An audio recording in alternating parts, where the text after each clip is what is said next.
চুটকু সবসময় আমার মাথার কাছে ঘুমায়, তাই না? আমাকে প্রোটেক্ট করে ভূত থেকে।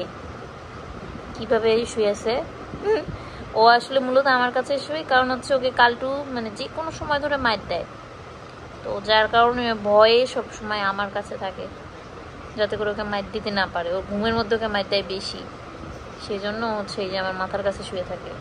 আর ইনি এই যে এই পাশে। কি কি হয়েছে? আপনি এখানে শুবেন, বালিশটা একটু সরাই দিই। না, জায়গা হয়েছে, অনেক জায়গা করে দিছি।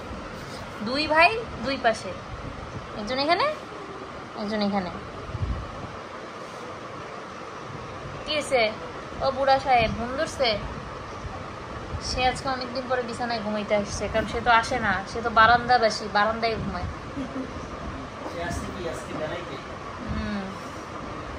একটু এসিটা চাললে তাহলে আসে, কিন্তু আমরা তো আজকে এসি ছাড়ি নাই কালটু। এই বাসায় এসি ছাড়া লাগে না, এমনিই ঠান্ডা। কি সুন্দর বাতাস আসে বারান্দা দিয়ে, জানালা দিয়ে। আমাদের এসি ছাড়তেই হয় না, আর এই জন্যই বাচ্চাটাও আসে না। আজকে ঠান্ডা তো, বৃষ্টি পড়ে।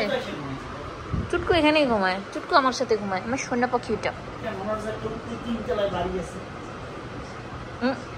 আমি তিনতলায় আজকে ঘুমাইতে যায় নাই। কিউট নিনু ঢুকছে হচ্ছে ঘুমান, এটা ওনার দিতে হয়, এটা তো উনি মাথা দিয়ে ঘুমায়। আর এলিয়েল এসে এই যে কোলবালিশের উপর ঘুমাবে, আর গ্রেটেল ঘুমাবে গায়ের উপরে। গ্রেটেল আসো, ঘুমাইতে আসো। বুড়ি